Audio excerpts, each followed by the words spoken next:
Let's return to this now. Last hour, we reported on new developments surrounding the Florida Board of Education approving new guidelines for teaching Black history, which suggests that enslaved people reaped benefits from skills acquired during centuries of forced labor. Now, Vice President Kamala Harris visited Florida. She went to Jacksonville on Friday and slammed the new curriculum, calling it extremist propaganda. Joining us now, co-founder and CEO of All In Together, Lauren Leader, who's taking a closer look at the role that Vice President Harris is playing in the administration as well as the re-election campaign. And Lauren, your new opinion piece for The Hill is titled this: Kamala Harris is far from the worst vice president. Why do polls say otherwise? In it, you write this: is Harris really doing such a terrible job, so out of touch with the American people, that she deserves this historic disapproval? Or, as the first female vice president of color, is she on the receiving end of well-documented and deeply ingrained bias? Vice President Harris is not perfect, and she has sometimes been her own worst enemy, struggling to keep good staff and appearing stiff and scripted at public appearances. But it's hard to square the outsized negative attention she receives with any rational critique, and impossible not to see parallels to the only other woman ever to come so close to our nation's highest office, Hillary Clinton. The parallels are hard to miss. Impossible expectations and double standards for women, sometimes called the double bind, have dogged the vice president from the start. Women in positions of power, especially Black women, face ingrained bias at every turn. They are routinely labeled as unlikable, angry, aggressive, and more likely to be subject to online hate. If Harris can turn around her polls, and she must, she not only helps the Biden ticket and her own political future, but paves the way for the generation of women leaders who will follow her. For their sake, let's hope she succeeds. So, Lauren, thank you for that piece. And let's speak about this moment where we see the vice president front and center in Florida over the weekend, talking about this curriculum, but also she has been this administration's leading voice on abortion rights. She has, and I think that's really where she's at her best. And you saw her, I think that this weekend, Friday's talk about, taking it right to Florida and confronting DeSantis in his own backyard over the, just absolutely outrageous manipulation and rewriting of history, I think was some of her finest public speaking. And I think she's going to need to do more of this. When I spoke to folks on her team, they're very conscious that we're in the early days of the campaign. They haven't fully ramped up getting her out on the road in campaign mode, but I think they need to. And what winds up happening, and Allie, I'm so glad Allie's on this segment with us because she knows this as well as anyone. What winds up happening so often for women candidates, outside the vice presidency, but really around the country, is that they are subject to more negative attacks, more disinformation, more sort of manipulative bias in the attacks that come at them. And really the only way to address it is to fight back. And to date, she's really not been able to do that or hasn't done that. I think appearances like what she did Friday are her effort to carve that out. But it's been tough. I mean, she was essentially asked to take on a role that's only ever been defined by white men and to somehow redefine it and be successful. And it's new territory, and it's extremely complicated for her. Lauren, I am also glad to be having this conversation with you because you and I have been texting about this since you put your piece out, of course, over the course of my writing my book and talking about my book.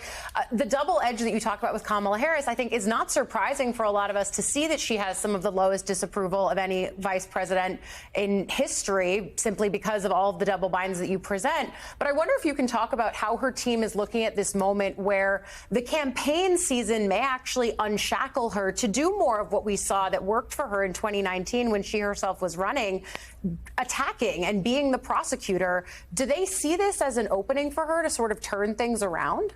I think they do. And, my point in the piece is that that's exactly the right strategy. That, it's very tempting to say when you see a candidate like her, vice presidential candidate in this ticket with low approval ratings, it's very easy to say, OK, we should sideline her in the campaign process. I think that's completely wrong because it becomes a self-fulfilling prophecy.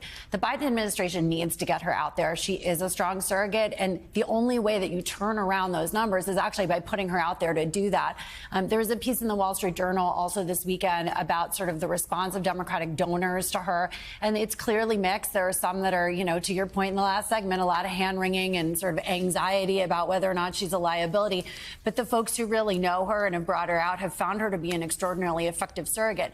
So the point is you can't, it's different for a woman than it would be for a male vice president. She has to be given the chance to turn it around. And the only way to do that is to lean into her as a surrogate on the issues that she's most comfortable with, on the issues where she's passionate.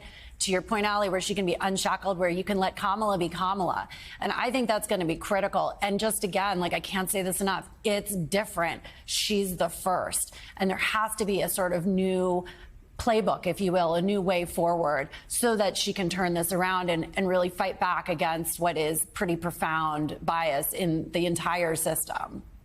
Lauren, this is Susan Page. You liken Kamala Harris's experience to Hillary Clinton's, and you see some parallels. So talk about lessons learned from Hillary Clinton's experience in that campaign. What did she do that Kamala Harris ought to do? What did she fail to do that Kamala Harris ought to do now?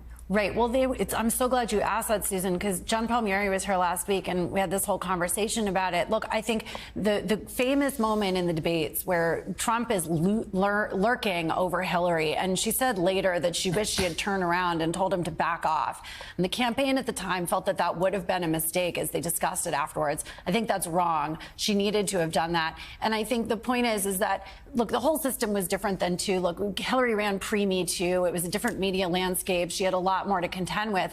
But the fact remains that when women allow the narrative to take over and they don't directly fight back, that narrative wins. And we know this from lots of research and from other campaigns. It's essential that women fight the disinformation and the negative attacks head on. And that's something that I think Hillary could have done more of. But, ultimately, you can't blame her. It was a system that she was operating in. Every candidate has to learn their lessons in their own time. I hope Kamala learns hers in time for this 24 election. Co-founder and CEO of All In Together, Lauren Leader, thank you so much. And Eugene, you cover the vice president. So real quick here, I know there's been real frustrations from the West Wing about the vice president's performance to this point on some issues, but I do think that she's found her voice on a few things, particularly when President Biden himself has acknowledged he's not the most comfortable messenger on issues like abortion. Exactly. That is a place where they feel like she, one, is just well suited, not just because she's a woman, but because she was a prosecutor. She's worked on these issues for years. So that's one. But they also feel like, and since that Africa trip, I went with her to Ghana, and she came out after walking around that slave castle and had no notes. And it had been a long time since I've seen Kamala Harris without any notes or reading from a script. And she was completely unscripted. We've seen that over and over and over again. We have seen her this weekend on Friday when she was there in Florida, who only had a couple notes and not read from a teleprompter. She did that at Howard when she did this abortion event the day that they announced that they were going to do the re-election. So her new team has kind of gotten her much more comfortable with being herself. And as they tell me, being the Kamala Harris that Democrats fell in love with when she was sitting on that Senate dais, when she was talking to the Republicans who were coming in that Donald Trump was nominating for Attorney General or the Supreme Court. And that is what they're trying to move her into. They feel much better that things have changed. And someone who's covered for a long time, it does feel different when you watch Kamala Harris now. And